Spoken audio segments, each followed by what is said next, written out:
What's up, guys? What's happening? David here, and I just wanted to talk a little bit about how I shape my knife handles, how I contour them, and I just want to talk about the steps that I go through to get my palm swell handle shape.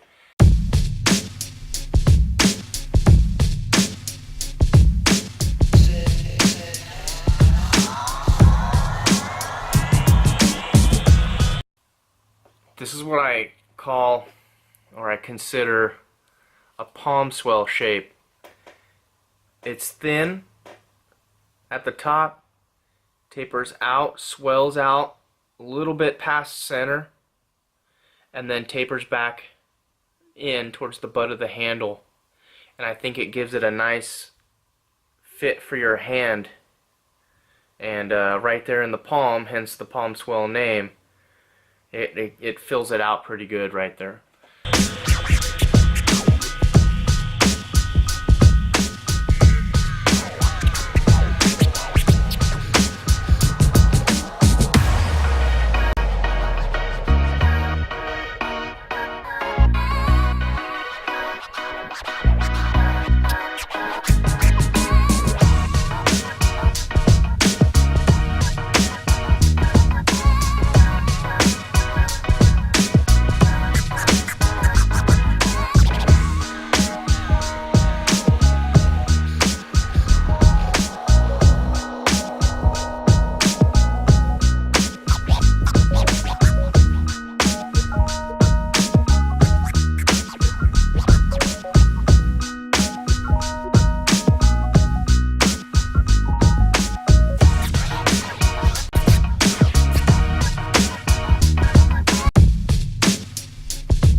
So what I do is I'll take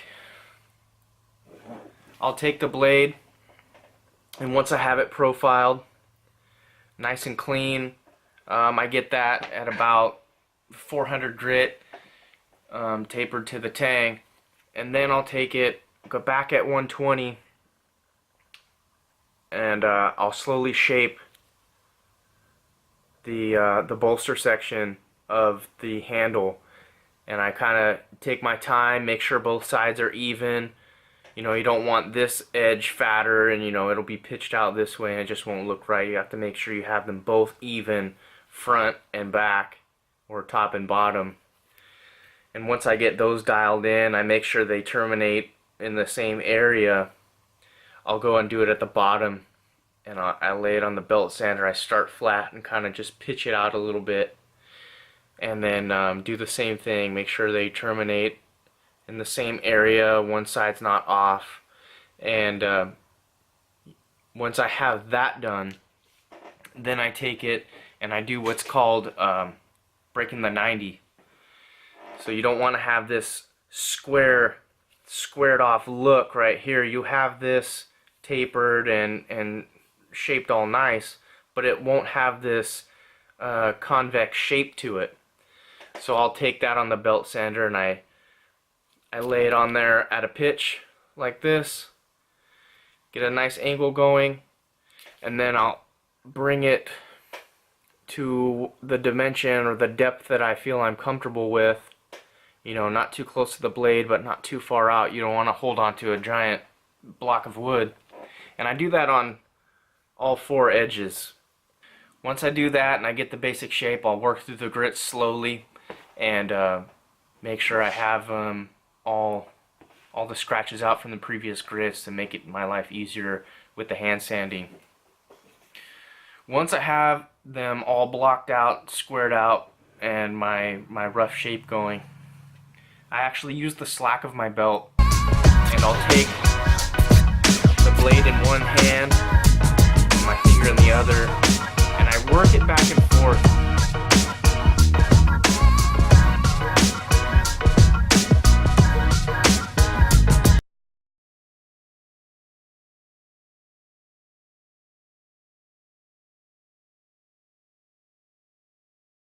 Symmetry is key. You know, the whole blade, the whole knife has to look good. But usually what draws people's attention first is the handle. It looks pretty. It's got a lot going on there, and people are really going to inspect that, and that's where your flaws are going to come out if you're not careful. Usually I'll work it with 400 grit, back and forth, nice and slow, until I get all those blocky shapes massaged out to one smooth finish or shape, and then that's when I go to hand sand.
Once I go to hand sanding, I work through the grits back at 220. So I know I finished at 400 on the grinder, but I'll go back at 220 just to make sure I didn't miss any scratches, because if you work your way through, you start at 400 and work your way up, you're going to notice that you found some scratches. It just happens. I'm not that good to make sure that they're all out on the first try. So I start at 220, hand sand, make sure everything's good. And I'll actually sand the spine area of the handle first with a block. Make sure all my grind lines are out of the blade itself, the tang, the copper liners in this case. Make sure it's all uniform finish, uniform grit, all the grains go in the same direction. And then once I have that in about 800 grit, then I'll start going back and hand sanding the entire handle up to 1500, 2000 grit, depending on, you know, what finish I'm going for, whether it be a high gloss or a satin finish. Once I have the handle finished to the grit that I'm comfortable with, most of the time I take it on the buffer just to give it a quick buff, to see if that will really show if there's any scratches in there that you've missed. Sometimes it's hard to see, you don't have good lighting in the shop, your eyes aren't focused, you've been working all day, and sometimes you just miss stuff. So the buffer does really help. I don't really put any rouge on it when I'm just testing out to see if I've missed anything. It's already loaded up pretty good. Light buff, and it'll really show you the scratches that you've missed. In this case, I got them pretty good. I didn't really have to hit them with the buffer. And once I'm done with that, I usually leave, the way I do it, and the way I've learned from Sean Hatcher at Hatcher Knives really broke this down for me. I use a True Oil gun stock finish on 90% of my knife handles. Now I say 90% because sometimes when I buff to check for scratches, sometimes the wood turns out so good and I like that satin finish that I'll just go that route. So it just kind of depends. I don't really like a high gloss finish. Sometimes I use no oil at all. I'll buff and make sure, you know, all the scratches are out, and then I'll really give a nice satin finish on some of those burl woods that I use. This knife I used the gun stock oil, True Oil exclusively so far, and what I'll do is I leave the sanding dust on the handle. What I think that does, it may not do anything, but when I wipe the True Oil on, I believe that if there's anything in there, the imperfections, tiny imperfections, they'll fill up a little bit, not a lot. You can't count on that to fill up any cracks or voids or anything like that. That's just the way I've done it. That's the way it works for me. But it may not be the right way. It just works for me. So I just dip my finger in there and I wipe the handle down with the gunstock finish until for about 5 minutes, until I know that it's super absorbed inside the wood as much as it can be. The woods that I use are mostly stabilized burl. They're impregnated with resin. You know, they're pretty waterproof. But it does absorb a little bit. So I'll rub it in there until it's pretty sticky. It's almost, you know, starting to set up, and then I let it sit for a couple days. I also, what I've learned is once I wipe the oil on the wood and I'm ready to let it sit overnight, I'll take a rag, wrap it around my finger, and I just rub it along the tang and wipe that excess off of there, because it'll look kind of yellow, it'll be kind of gummy, it just won't, you just got to get off of there, it just looks the best. Once I let it sit for a few days, I take 4/0 steel wool and I lightly wipe the handle with the steel wool until there's no shiny left, until all the gloss is gone. And I don't know if that is counterproductive. I don't know if I'm taking all the true oil off.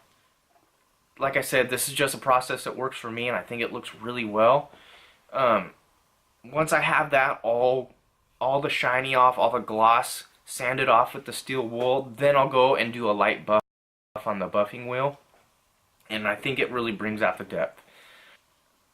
Once that's done, that's it. I also wanted to talk about B-roll. B-roll I've learned from watching these other vloggers. Peter McKinnon, one of my favorites. He's, I wouldn't even call him a vlogger, I call him a cinematographer. That guy's channel is great, you gotta go check him out.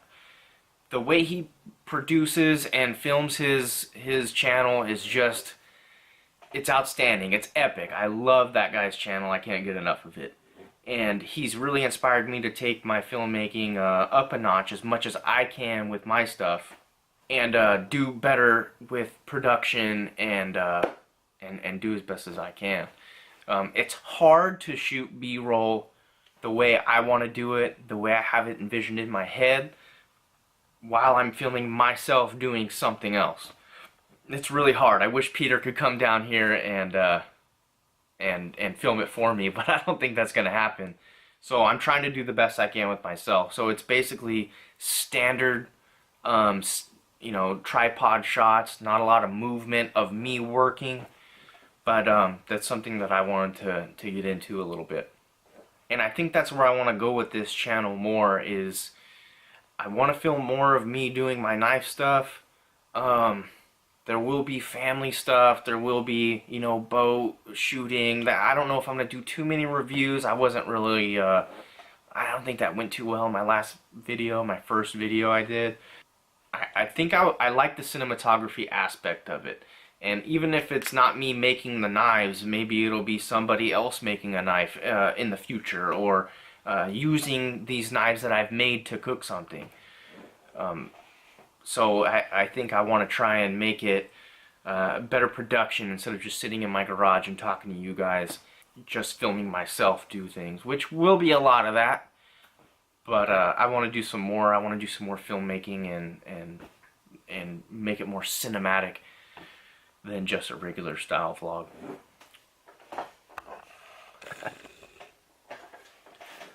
So thank you guys for watching. Hit the subscribe button, hit the like button.